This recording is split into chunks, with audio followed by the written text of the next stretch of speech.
Имот, какъвто много рядко излиза на пазара.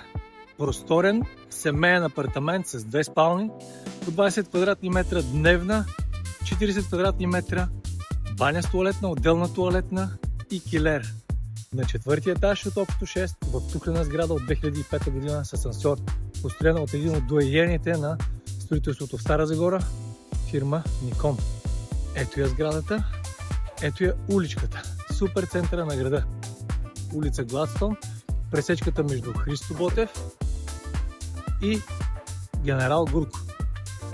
А за дечицата детска градина Ян Бибиян и до нея детска ясла, детска площадка за игра с децата в свободното време, зад детската ясла училище Васил Левски.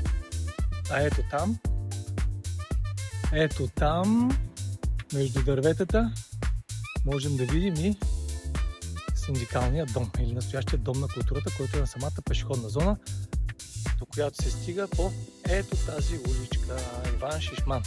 Точно за 1 минута сте на топ центъра на града. Ето там е Алана, съответно детската ясла, детската площадка и училище Васил Левски. Мечтата на всяко младо семейство с дечица да живее до училище, детска градина и детска площадка. Това е шансът ви за просторен апартамент в супер центъра на Стара Загора. Шанс, който много рядко се появява. Ако желаете да видите самият апартамент, свържете се с мен още сега.